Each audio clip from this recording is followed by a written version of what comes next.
Welcome to Season 2 of the Erotic Realm podcast. I'm Em, a sexologist, erotic psychology researcher, and nerd obsessed with psychosexuality. I'm also a 24/7 kinkster. So far, the Erotic Realm in Season 1 was completely dedicated to exploring kink. So the first season had many kinksters, including professional kinksters, come and share their erotic psychology one erotic realm at a time. At the end of 2025, I asked you, the listeners, what you would like to see more of on the erotic realm. And the feedback was clear. You want more sexperts, as well as continued erotic realm sharing from kinksters. So in Season 2 of the Erotic Realm, you can expect to hear from more sexperts. I hope you enjoy listening to Season 2 just as much as you've enjoyed listening to Season 1. The Erotic Realm is growing rapidly. There's so many of you listening now, and it has gone beyond my wildest dreams, and I'm looking forward to seeing where Season 2 takes us. If you'd like to go deeper into my work, you can find everything I'm doing, including articles, surveys, Psychology of Desire case files, and the newly announced Desire Salon membership at psychologyofdesire.com. The Desire Salon is a monthly meeting where you can join me for a live exploration of everything to do with desire. I hope to see you there. And now for today's episode. The following episode of the Erotic Realm explores sadism not as pathology, but as a disciplined, ethical, and psychologically sophisticated erotic orientation. In this conversation, I'm joined by R1 HZ, a humanist top, sexual and compersive sadist, and athletic kinkster, to explore what it actually means to move from repression into expression without abandoning responsibility. We talk about the quieter world of under-the-radar sadists, people who don't perform their dominance loudly, but live it through structure, integrity, and accountability. We explore breath play not as shock or spectacle, but as a practice of trust, nervous system attunement, and relational leadership. We also draw surprising parallels between athletic training and kink, discipline, precision, endurance, and the capacity to hold intensity without losing presence. This is a conversation about ethical power, about why sadism, when practiced with consent and care, often requires more emotional intelligence, not less. And also about why many ethical sadists look less like cultural caricatures and more like leaders, people who know how to hold responsibility, direct intensity, and remain accountable for the impact they have on others. Enjoy. Hi everyone, and welcome to the Erotic Realm. Today I'm here exploring the erotic realm of R1HC. Welcome. Thank you. Great to be here. Great to have you. So before we step into your erotic psychology, I'd love it if you could tell us a little bit about your day-to-day life. So perhaps your hobbies or your work area, if you're happy to share. Yeah, I can share in general terms. My work life, I'm a healthcare technologist, 2 businesses. One is a mid-sized company growing rapidly. The other is my own consulting company. I'm working probably 35 to 40-hour weeks regularly, and then anywhere from 4 to 8 weeks a year when investors are around and we're doing strategy stuff. I work much longer hours. So I have a pretty good balanced work life with my athletic kinkster life. So I'm a very active athlete, still training very consistently, still doing competitions globally, more in the US, but certainly do some competitions in Europe as well. And trying to grow the health and wellness concept within the kink and BDSM community.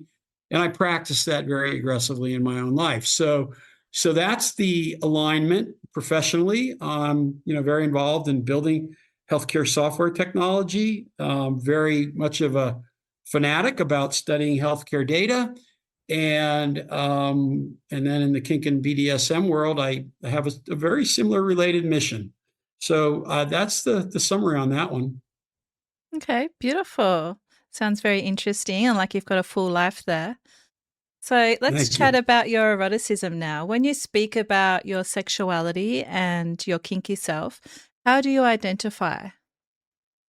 Well, it's right there on the front of my FetLife profile. I identify first and foremost as a humanist, which is a maybe an older social science term that means I really tremendously respect individuals. I also identify as a top and a sexual sadist, and I'm also kind of a fetishist nowadays. So I'm flexible about the ways that I play, and I've been exploring bottoming a little bit more, just because I think it kind of rounds out your understanding of what we do. And then, I have the large group I founded in 2009 on FetLife called Athletic Kinksters. That is a health and wellness group on FetLife. And that really is a deep connection that runs through my eroticism. I trained at a very high level as a young man, in one sport in particular. And some of the things I did in that sport really pushed my own limits. So I understand a lot about pushing limits physically, but also mentally and psychologically. So that's the summary of it. Mm-hmm. Okay, there's a few things I'd love to know more about. You mentioned being a fetishist. What Hmm. particular fetishes are you exploring? Well, I've been exploring probably the fetish I'm most interested in these days, the sharing of power from the top and the collaboration dimension of two people who are both on the top, a dom-dom partnership, or people that both top, or a switch and a top, or a switch and a femdom. I'm very much exploring that collaboration, and I think I discussed how important I think collaboration and adaptation are for people on the top in BDSM, Mm-hmm. because that really mirrors what's happened organizationally in the business world and in other organizations. The traditional model of how large organizations are led is command and control. That model hasn't worked out very well. There's been a tremendous growth in the importance of collaboration as a leadership approach and style, and also rapid adaptation to change. And, we live in the rate of change has accelerated so tremendously, partly because of technology. And so I'm, exploring I would call it almost a fetish of collaboration between people from the top. Mm. Um, so that's a different theme, I'm sure, but that's the one. Okay, so when you say collaboration of two people at the top, do you mean just you and someone else that is dominant exploring the power between the two of you? Or do you mean the two of you dominating someone else together? Yes and yes. Okay. Mm-hmm. So, what is it about this pairing that really ignites you? Well, what I learned is that the competence and capability that I've worked hard developing in my life, in my business profession, in my understanding of technology, in my performance as an athlete, that I look for that in partners. And when I find it, I find that partner to be potentially more reliable, more trustworthy, to have similar values as me. And then that turned as well into more of a BDSM dynamic, into what I call compersive sadism. And so I'm very attracted, and I'm heterosexual or het flexible is the way I describe it on FetLike. I'm very, very attracted to um, the expression of topside female energy in a very feminine package. So a female sadist who is very femininely presented and has kind of an authentic sadistic dimension to how she operates during BDSM play and in related social environments. I find that very attractive, but I don't find that attractive in the sense that I need to bottom to that, or I desire to be submissive. I find it attractive in that I want to collaborate with that. Mm-hmm. And is this a relatively new thing that you're exploring, or has it been a theme running through your eroticism for quite some time? Well, I'd say I began to understand it about 13, 14 years ago. But I really came out as a kinkster in around 2004, so about 21 years ago. So you could say I spent the first 8 or 9 years as a traditional top or sexual sadist, and I always thought in those first roughly 8 to 10 years that the most important things that I would be doing would be with another submissive or slave type person. I didn't envision this kind of collaborative energy. Mm. But yeah, starting from about 2011, I had a live-in submissive, and we had kind of negotiated, and both had a very high interest in that kind of her as a damsel in distress, and me in that role, and us bringing in guest stars, if you will. It's a term some people sometimes use, and um, and then it got, about 3 years later, it became a triad. And then from there, I wound up in a longer term relationship with one of the members of the triad, where we really knew that what we wanted to do is this power sharing as co-tops. And so it evolved fairly gradually, I guess. So no, I didn't know or expect this to be a fetish energy area, or a kind of a social and emotional and intellectual approach that I would find very attractive when I first started Mm-hmm. on my, being out about kink and BDSM. And of course, I'm an older fellow, and I really spent my, early teens into my early 40s fully repressing my kink and BDSM interests. And I was extremely afraid of those interests.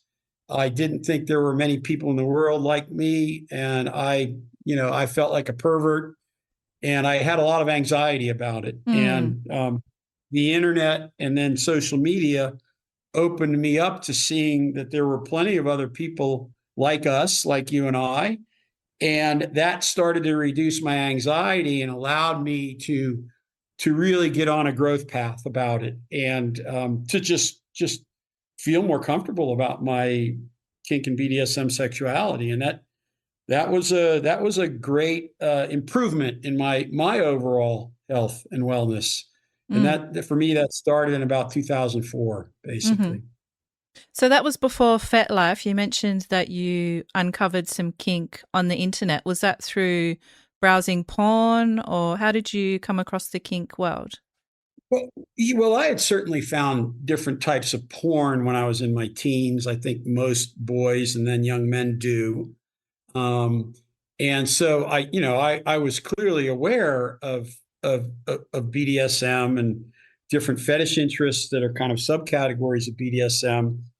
But in the 80s, I was in New York City for a while. Again, there was like the only way you could find the BDSM underground was looking at the back of the Village Voice. That's a kind of a well-known newspaper there in the Greenwich Village area. And even then, you could maybe go to a show and watch a little bondage, not a play party, and very little socializing. And so through the 80s, the 90s, I just kind of yeah, I learned a few things from porn, but I still was very uncomfortable about it, very fearful of it, tried to sublimate it in my own life. But yes, the internet and then some social media. And so probably the trigger for me to explore all this was getting out of a vanilla marriage. Hmm. That's that separation started in 2004, and that was the point where I said, "Hey, I should really. It's probably going to be better for me, and if I do have a partner or partners in the future, for them too, if I'm more open about my sexuality." And at that time, there was alt.com and there was Mm. collar me. Hmm. And so, and they were, really crude and primitive sites compared to the services and capabilities of FetLife. But they helped me find some people, and that's how that went basically. Hmm. So you've And this is all in mentioned, the U.S., of course. This is yes. all, this is all based in the U.S. Hmm. So you've mentioned that you have an interest in sadism. Was it your sadistic tendencies that were causing you the most anguish during this time, that you were feeling repressed and you hadn't realized there were other people like you?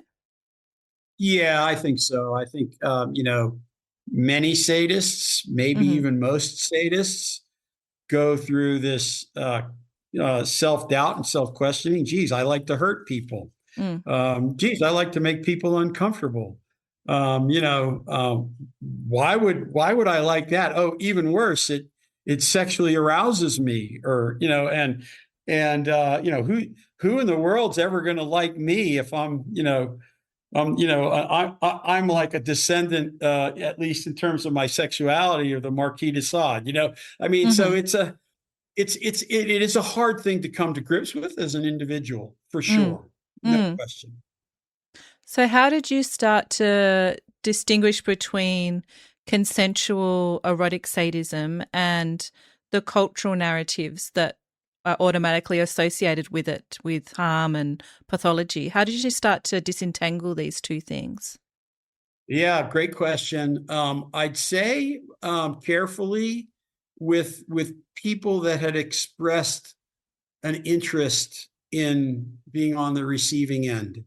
And so, Hmm. my first two partners were submissives. One was a slave. That wasn't really much of a long-term relationship, but through Collar Me, I met a wonderfully intelligent, really interesting female submissive, and we discussed consent before we started, our BDSM dynamic and our BDSM play and our BDSM based, sexual relationship. And we had a very similar intellectual background. Um, we were able to talk about the things that we both wanted to do together. And so I had a really good consent based series of discussions and dates with her before we got into our kind of top bottom relationship. I'm not going to say it was a master slave relationship or really a particularly heavy duty DS relationship. It was more of she really liked to submit in the bedroom, Hmm. and I was beginning to realize that my life as an athlete had given me a lot of understanding of controlled violence, not unconstrained violence out of anger or violence without control, but a very specific kind of thing, like an example would be barehanded bondage. There's a lot of people that I can restrain because I have the physicality and I have the instinct. And so that's how I would answer your question. It's a very good question. But I think it was because I had a really good initial, relationship there. And that relationship didn't last for a few different reasons, but it did go on for about 3 years. And we decided to wind it down on very good mutual terms, basically. So Mm. so that was a great start for me, Mm. basically. So it sounds like you went into that relationship somewhat slowly. You had a lot of conversations first. You didn't just jump into exploring sadism. Is that correct? Yeah, I think that we Mm. both had to. I think that, we were both in a similar state of going, okay, I guess I do have this alternative sexuality and these BDSM interests. Um, how do I begin to explore them in a manner where we both gain confidence that we're heading in the right direction, Mhm. right? And so yeah, I think that again, I had some play partner type relationships, or you could even call them, test play situations with certain people. I flew a woman who identified as a slave that I met. I also on Collar Me from the Midwest out to California, and she stayed for a while. And but there wasn't the same intellectual connection I had with my first sub that where that relationship went on for 3 years, and that intellectual connection and that process of actually exploring what we both wanted to do was really really helpful. And again, there, it was definitely not a master slave relationship, because she wanted certain types of BDSM sexual experience that I had never done before, but I was, willing to try, right? Mhm. Because I've always been that way. I appreciate the adventure. The adventure is the most important thing about this, and this kind of Mm. real deep discovery of my own BDSM sexuality, of my partner's BDSM sexuality, and that's always been more important to me than a whole lot of other things that fly around the kink and BDSM community. It's that adventure. So I had a very positive initial adventure in a longer term relationship. I love that sense of adventure. What would you say has been one of your biggest discoveries from this adventure that you've had so far? I think the big discovery is that there's a lot of energy in this, Mm. and sure, it's sexual energy, and you get more aroused and for longer, but it's also it becomes an emotional and an intellectual and a social energy as well. You can maybe call it a lifestyle if you want, but so it was, the number one thing was discovering this energy, right? Mhm. So have you used that energy in terms of your business pursuits as well? Is that something that you take outside of the kink world? I think indirectly I would Mhm. say yes, because and maybe it's not just indirect, maybe it's also direct. So basically what happens is, if you've been really repressed about your sexuality and you're really anxious and afraid of it, you don't function as well in the real world. No. And when you lift all that anxiety and that fear dissipates, you become a more balanced person. Mm. Um, and that is definitely something I noticed in my life. And no, if you track people track business performance by different metrics. I'm a data and metrics oriented Mhm. person, right? And if you look at things like my income levels and my net worth, yeah, you see a very clear change for the better once I remove all that anxiety and all that fear about my own sexuality, and I get more and more opportunities to express it, and I get sustaining, strong, intimate relationships where my partner can express that and I can express that. And yeah, that puts me in a better balance in life, and I perform better. And as a father, I have a young adult son. As a business person, you can even say as an athlete too, right? So um, That's, I think, what the effect was, basically. Mm-hmm.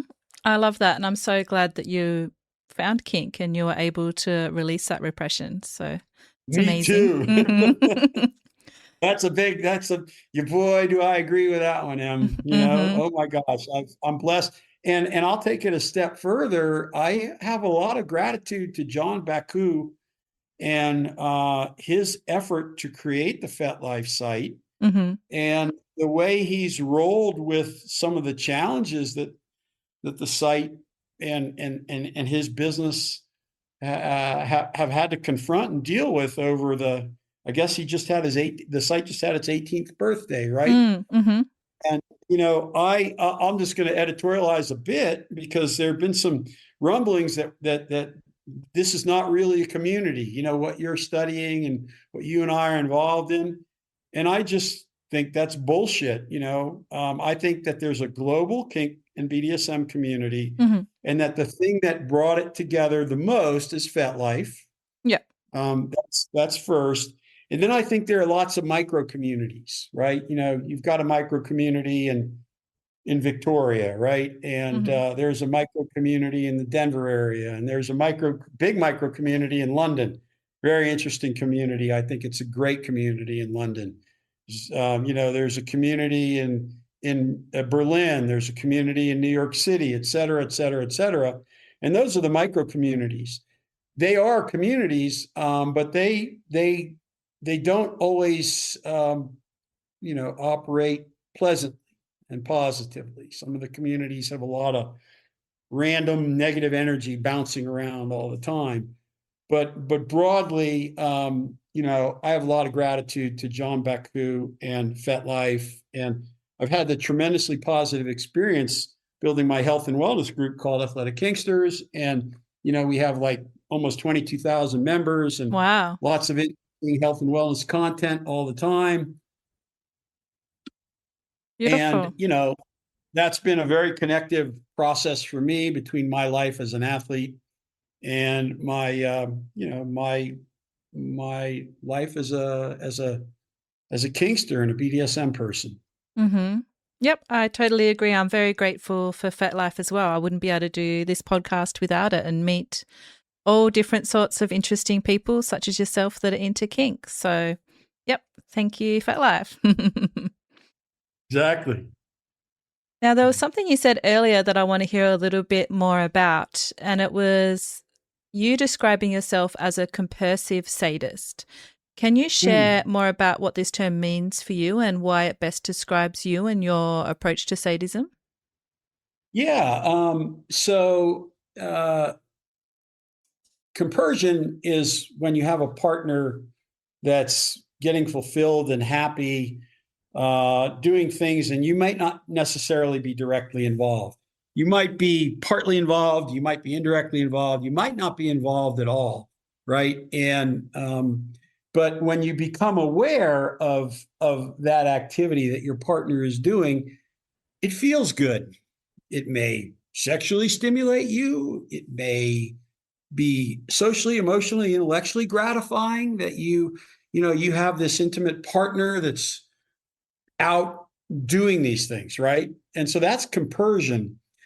To me, when I talk about compersive sadism, that means that my partner's expression of her sadism gives me really good feelings. And sometimes I'm involved with it directly, as in co-topping, but maybe I'm only indirectly involved, and maybe I help arrange a play partner for her, right?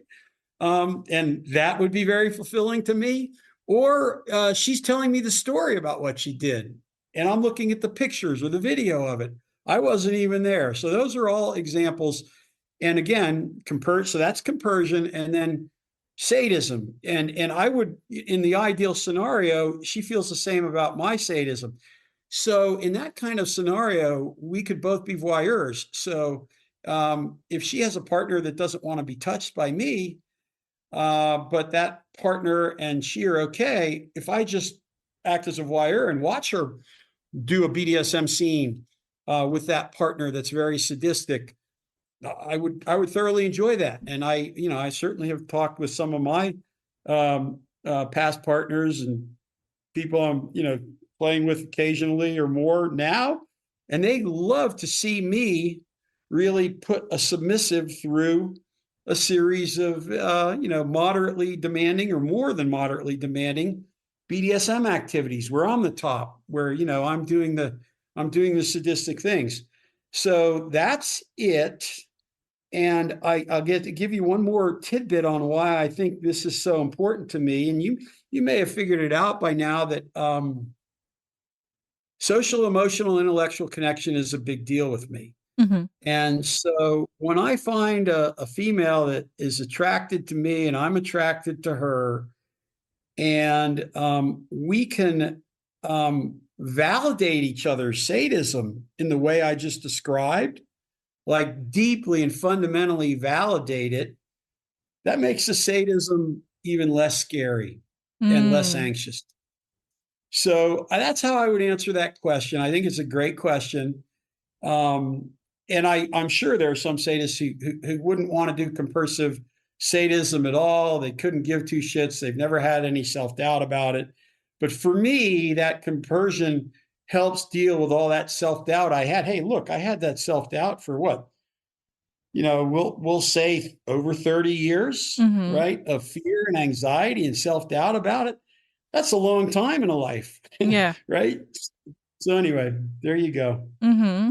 Beautifully said. Thank you. It's so meaningful as well. And I love that you're able to share that with other sadists and it gives you that reassurance. So thank you for sharing. It's really interesting to hear.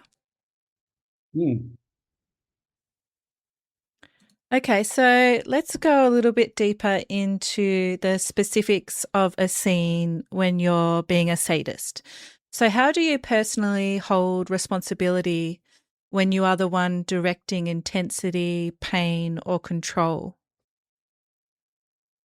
A lot of check-ins. I mean, that's a kind of a standard. So, and the check-ins that I tend to do are both verbal and observational. Mm-hmm. So, um, I'm unless the understanding is that we've done this before and I don't want a lot of talk. So a capture takedown is a scenario where uh, the person on the receiving end, in most cases, I'm not going to say all, but in most of the capture takedowns that I've done, they want to be captured and taken down, and so that needs to be a physical process of subduing the other person, oftentimes putting the other person in bondage. And unless there's a safe word during that process, which that can be very fast. That could be a minute, but it might be a little longer, 3, 4, 5 minutes. Maybe even, if the bondage is more elaborate, maybe even longer than that. And the submissive or slave person or the bottom in that scenario may not want me talking and asking a lot of questions, right? That might ruin the mood, right? So it's still going to be kind of a case by case, as to how much I'm going to be doing check-ins, Mm-hmm. So that's, I guess, what I'll say in a little bit more depth on this one is I am not a believer at all, that two parties that agree to play, um, one party needs to assume 90% of the risk management or 100% of it or 95% of it. And the other party is either completely off the hook and can just go to sleep in subspace or do barely anything. Right. Risk management is very serious stuff because what we're doing is more dangerous than normal vanilla sex. It's a lot more dangerous in some cases. And both parties need to be alert. Both parties need to be communicative, and they need to be capable intellectually of adhering to the protocols that they've agreed to and the boundaries and limits that they've agreed to. And that doesn't work real well if one party checks out. And so, you can see right on the front of my FetLife profile, I've stated very clearly that I'm not doing anything of medium risk or higher risk with a submissive who's going to quote unquote go into subspace and have we'll call it diminished capacity.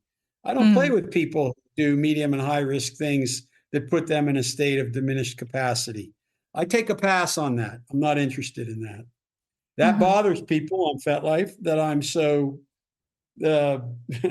direct and deliberate with that.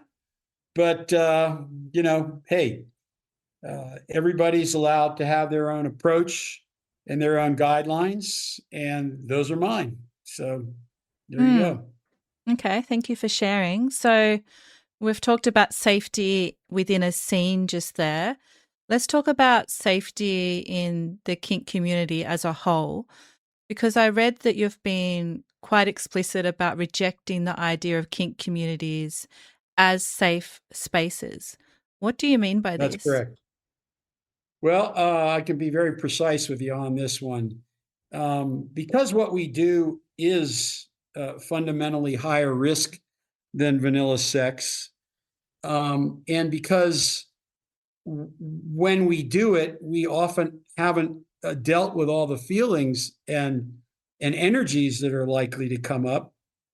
The idea that you can take that kind of dynamic and render it perfectly safe, I think is foolish. I think it sets the wrong expectations for the people that are involved. You should expect to be surprised by new energies. You should expect situations to come up that you didn't perfectly negotiate beforehand. I think I talked to you earlier about the importance of adaptation in modern leadership of organizations, correct? And that effective leaders recognize the need to adapt quickly, and then they orchestrate that adaptation effectively. Well, the same thing is going to go on when two people or more get involved in a play adventure, I'll call it, and they're doing some things that they know something about, but something comes up that they hadn't anticipated, and now they have to adapt. And so I think that the risk is higher, the adaptation requirements are consistent, and this idea that you can upfront perfectly negotiate every scene is tremendously unrealistic. And so, given all those conditions, I don't think BDSM play, BDSM relationships are best understood as a quote unquote safe space. They are a risk space. And that's what I mean. So, that's my answer. Very direct. So I imagine that you follow the RAC acronym then, the Risk Aware Consensual Kink. I certainly do. I'm a proponent primarily of RAC. Personal responsibility and consensual kink, also called PRIC, is close enough to RAC that I like that protocol, and I even like safe, sane, and consensual. The protocol that I've been quite critical of, and very openly critical, is the Fries model. And the reason I'm openly critical of the Fries model is the Fries model came from left and far left activism on college campuses. It's not a BDSM model. It's a model that attempts to negotiate all sexual contact between two people and script it before it happens. And it has no safe words, literally. I don't know much No about the safe words. Fries one. Yeah, the Fries model has no safe words, right? It has no concept of risk management. Okay, and so it's a non BDSM protocol, and particularly in the U.S., I think in a few other parts of the global kink community, it was rushed in and pressed on, dungeons and kinksters as the safe space way to play. And I think it's nothing of the sort. I think it's created lots of conflict. I think it's created lots of, it's taken minor incidents and turned them into big accusations. It's accelerated call outs and call out culture, which is very destructive of micro communities.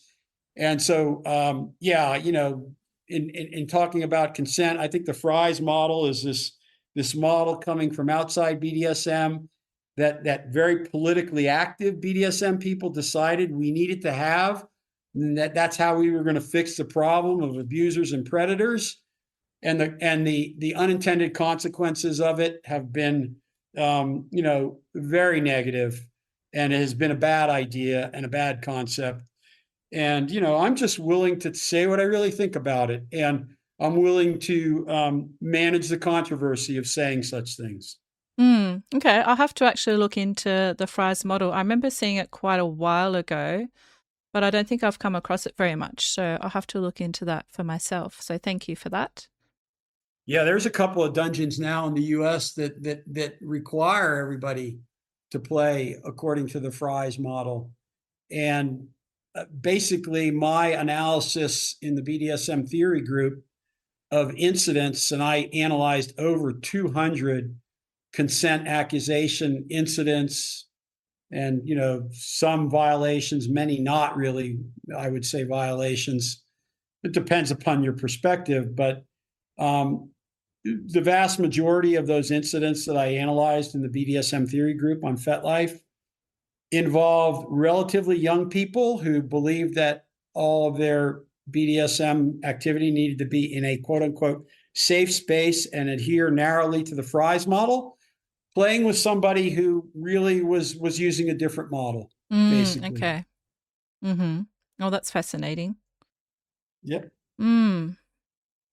Okay. I always try to get the data.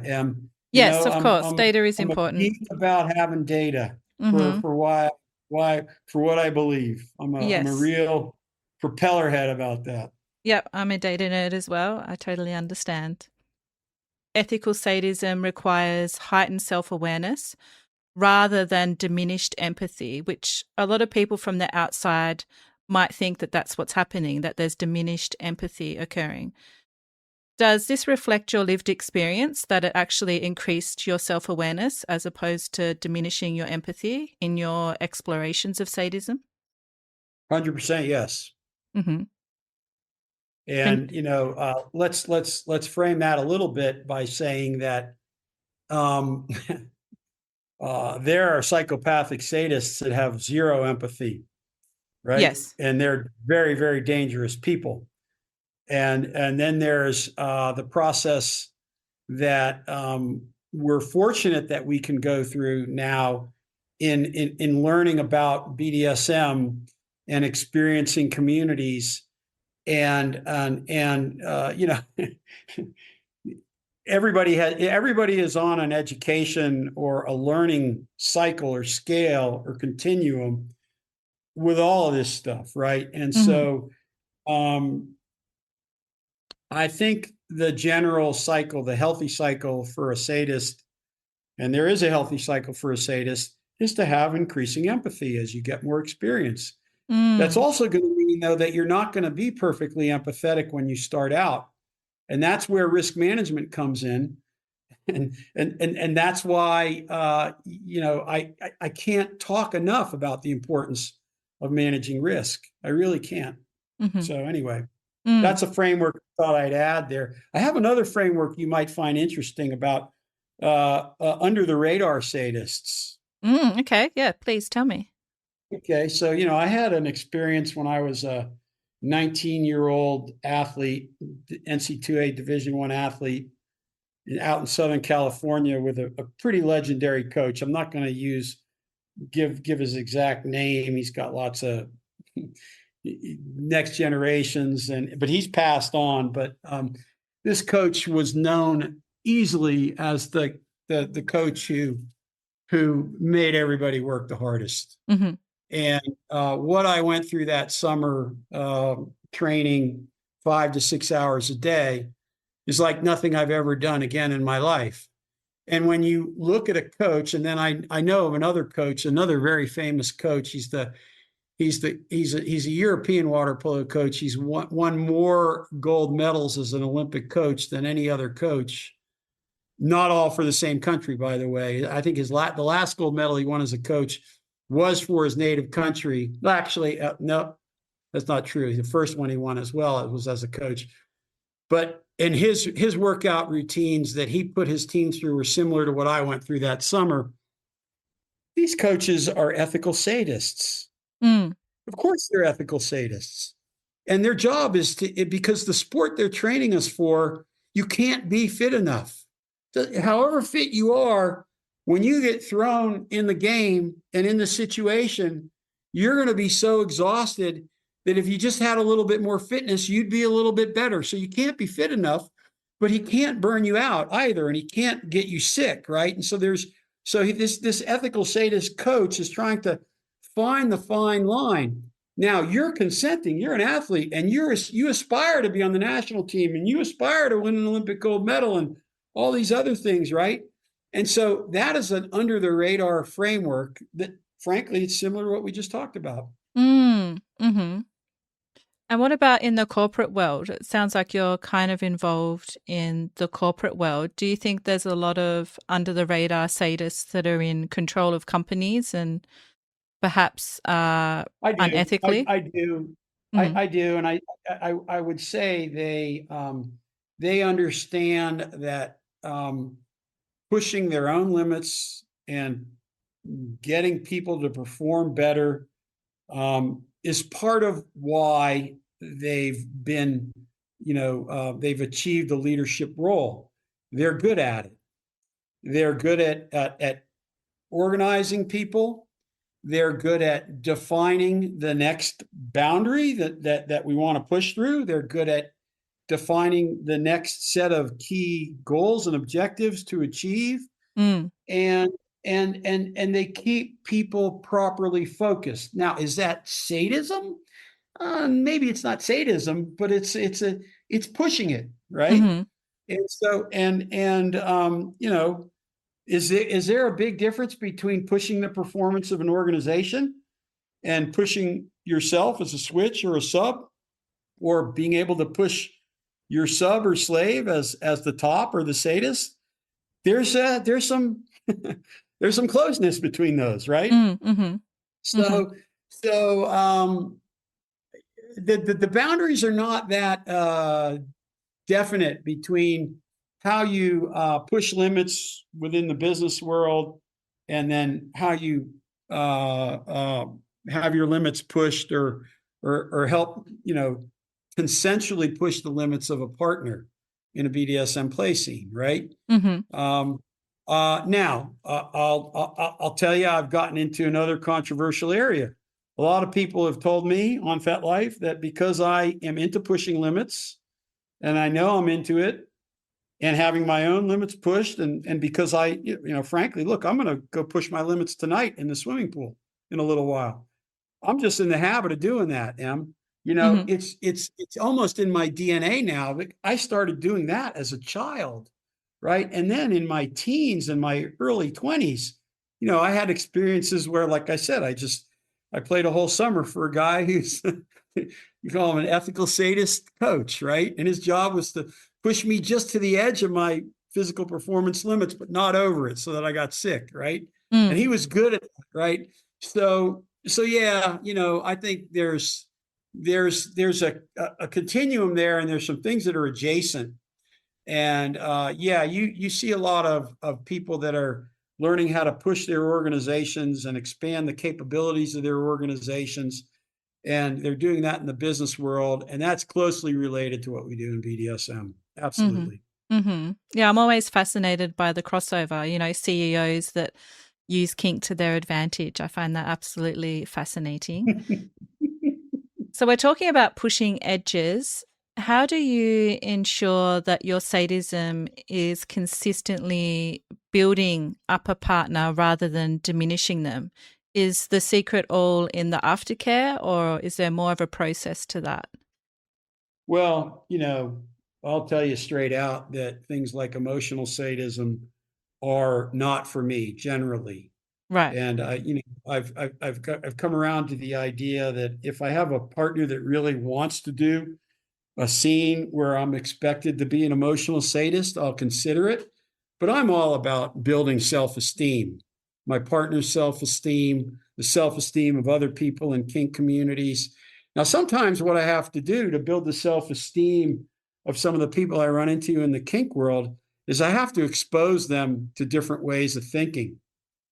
And because there are people that are kind of locked into belief systems that diminish their self-esteem. And and I may not be able to help those people at all, but if I'm going to try to help some of those people, I'm going to have to expose them to different ways of thinking, right? And so the first and foremost is to make sure that I'm building the self-esteem of a partner. Now that's a complicated process. I know you have a probably significant amount of training in human psychology, but in general, what builds a person's self-esteem, I think, is that sense that they're achieving, right? Hmm. And that the thing that they wanted to do, they've done with some degree of success. Self-esteem comes from that process, I think, fundamentally. And I think that aftercare to me is an expression of intimacy, and it's an expression of friendship and respect. And you'll run into kinksters that want no aftercare at all, right? They want a really hard, rough experience with zero aftercare. Mm. And you'll run into kinksters that the more aftercare they get, the better they feel about whatever was done in the scene. And so I love aftercare. You could make the case that my whole life is aftercare, or it's in care, it's pre-care, post-care. I'm trying to live a very, very healthy life, and so I'm trying to bring partners into my whole approach to health and wellness. I want to immerse a partner in great care, right? Now we're going to do some pretty crazy things, right? Might be some pretty intense controlled violence, some pretty wild bondage, et cetera, et cetera. All the things that we do. But around that, the rest of the time, I'm going to be really focused on high quality care of my partner and myself, and and what can we do tomorrow to be healthier, right, and better, and that's my focus. Mm. Hmm. Mm. Now, as part of our conversation today, I asked you to bring along something to share, such as a quote, book, or a movie that's influenced you and your eroticism. Can you share what you've brought along today and how it shaped your erotic realm? Yeah, this happened in my 30s. Not sure where I found the book or how. And it's a mystical journey book.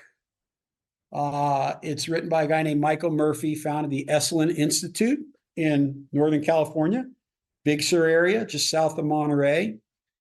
And he wrote a book. He's written a series of books, The Future of the Body and the Mind. But the one that's the most popular and the most famous is called Golf in the Kingdom.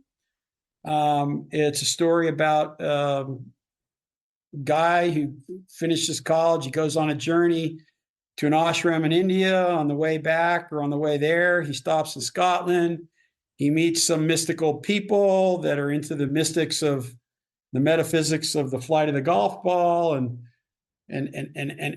how that whole experience on a golf course can transform you. And there's a quote in there, and there's a lot of philosophy going on in the book, and a lot of whiskey drinking, and it's not an easy read for people. But the quote from that book that I think is most pertinent is, "Passion is the true and proper mother of all discipline." And for me, I've developed a passion for the adventure of kink and BDSM sexuality. I've developed a passion for the social, emotional, and intellectual elements of the BDSM lifestyle. Hmm. And that passion has allowed me to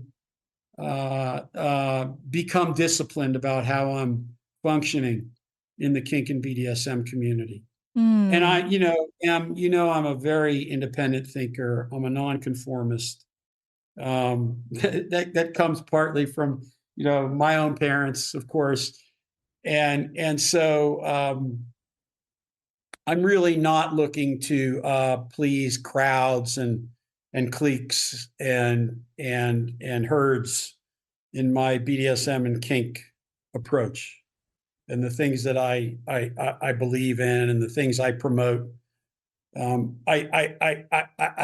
couldn't care less if I don't believe the right thing about this political issue or that political issue. I believe what I believe.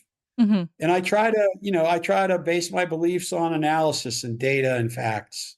Mhm. And I feel very comfortable to say what I think. I'm old enough and I'm established enough. You know what I mean? Mhm. So I don't need to run around worrying, oh, did I offend this person? Did I offend that person? I just said what I thought.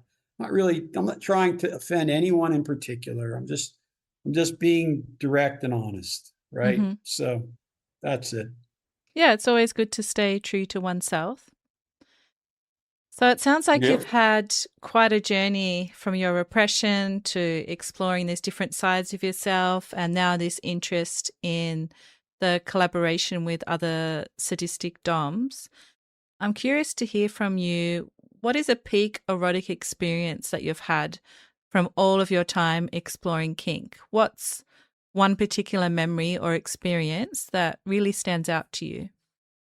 Yeah, the magic was the triad for a year, and it was that just series of intimate experiences we had, and we traveled together, and then in the aftermath of that, it didn't go that well for a few years, but then there was more of that sort of. There was exploring the different dimensions of me having a relationship with a top heavy switch who was becoming a pro dom basically, and she and I had a lot of fun. We had a lot of adventures.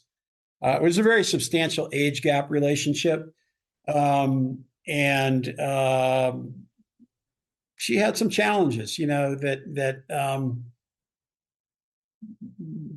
I I wasn't able to help with or wasn't asked to help with, and but that was about 9 years, and the really the first year of that was the triad, right? And it was just a lot of magic. It was a lot of new energy. It was opening the doors to some of these other things that we've talked about earlier. Mm. So um, I think that was the one. Yep.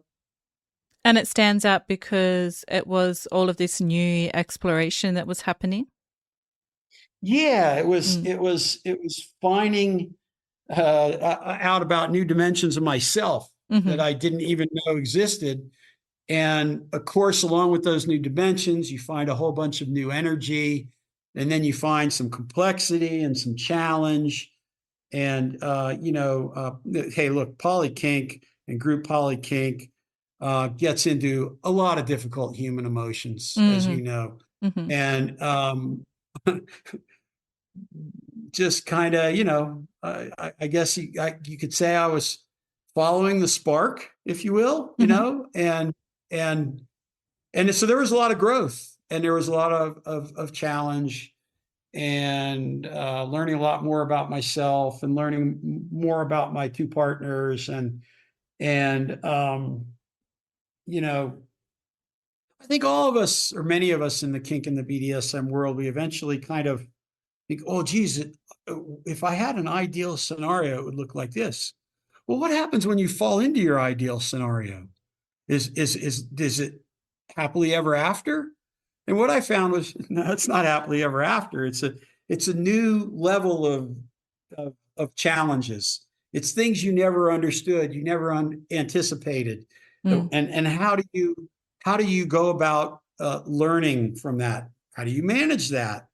Do you realize that you made some mistakes? What mistakes did you make, and what would you do differently? It's growth, right? And Mhm. so I like those growth processes. I'm not interested in a really smooth, perfect, no risk kind of world. But I'm also not interested in uncontrolled risk that results in, bad outcomes for people, right? So there's some sort of a level of adventure there where there's a few hard lessons, but everybody grows out of it, right? That's kind of what I'm aimed at. Mm-hmm. Mm-hmm. And we Beautiful. do know that there are plenty of adventures that don't go real well in kink and BDSM, and people really do feel used, abused, and they feel that they've been traumatized, and obviously that's important to avoid, right? Mm-hmm. Mm-hmm. Definitely. So, for someone who's listening who might recognize parts of themselves in what you've shared, perhaps they feel repressed like you once did, what would you want them to understand about how to start in their exploration? What advice would you give a sadist out there who's feeling uncomfortable but desiring to explore themselves more? Well, it's a great question first, and I would say, uh, you know, uh, FetLife is a great resource for talking to other sadists and getting into groups with other sadists, and reading and just starting to absorb what other people are doing, why they're doing it, how they're doing it, when they do it, whom they do it with, right? So, so get a lot of online education for sure, Mm-hmm. but don't just stick to online. Get out to community events and watch in person. Play and think about what you might want to do. Eventually, put yourself out there as being open and available to try some of the things you want to try, and then you know go from there. But by all means, be intentional about learning more from all the different uh, you know channels or dimensions I just described, Mm-hmm. and then test it. And don't what you don't want to do is go from 0 to 100 miles an hour with sadism, right? You want to Right. go from 0 to 5, from 5 to 10, 10 to 15, and you want to do it in steps. So don't throw yourself into a situation where you're trying to do whips, breath play, and electrical play all in one night, Mm-hmm. right? That's really not a smart thing to do if you're brand new to exploring your sadism. um, the other thing to do is to really carefully understand something like risk management. So, you can see some of my writings and some of my analysis on breath play and kink communities. I've done more than the average bear on it. One of the reasons why I've done more is because of that summer I told you about when I was 19, and my own experience with the sadistic coach Mm. pushing my limits with hypoxic training, Mm-hmm. hypoxic underwater swims. Mm. And let me tell you, my limits were pushed like you wouldn't believe, right? But they were pushed in hypoxic training, in breath play. And then, as an aquatic athlete, I have, further experience with what can go wrong with things like hypoxic training. And so you have to be very careful about understanding human physiology as it relates to breathing and breath and cardiovascular health. And so I come down I come down on the safe space side about breath play, meaning I don't say all breath play is super dangerous and should be banned, and there are people that say that, but I'm really against the kind of breath play that results in people getting near the point where they're losing consciousness, either through blood chokes or air deprivation chokes and strangulation. So I do very low risk breath play, and there's a bunch of different reasons why I stick to the low risk type of breath play. But my advice again, that just to back it up to what we were talking about and not get too far off the topic. Don't go from 0 to 100 as a Mm-hmm. sadist. Mm-hmm. Take it incrementally. Be careful, and build upon your knowledge and your experiences. That's great advice. Thank you. So, thinking about your journey again, if you had to describe your erotic self in just one word, what would that word be and why? No, the word is adventurer. Hmm. And it's because that's kind of that's the fundamental thing that keeps me passionate. What else will we discover, or several of us discover about our kinky sexuality, about our soul, about our spirit, about our community, Mm. right? And um, and to me, that's just keeping it's adventure. The word is adventure, and me as an adventurer. Mm. I love that. Well, R1H said, thank you for sharing your erotic realm and for bringing your truth to conversations about sadism, consent, responsibility, and human potential. Loved it, Em. I think you're doing a great thing here. Really, let me know how else I can help and support. I'll do the things to support you. Really believe in what you're doing, and really glad you're doing it. Thank you so much. It's been an absolute pleasure to hold this conversation with you. I'm Em, and this has been the Erotic Realm podcast. Thank you for listening to the Erotic Realm. If this episode stirred something in you, please take a moment to follow the show, leave a rating, or write a review on wherever you're listening. It helps more people find the show and brings visibility to this deeper conversation about eroticism and self-understanding. I'd also like to invite you to dive deeper into the psychology of desire, including my writing, research, and upcoming courses over at psychologyofdesire.com. And if you want the full experience, join thousands of curious minds on my Substack at psychologyofdesire.substack.com. This is where I release the Psychology of Desire case files, behind-the-scenes thoughts, and intimate reflections every week, plus more. Until next time, stay curious, stay embodied, and keep exploring. Also, as always, stay perverted.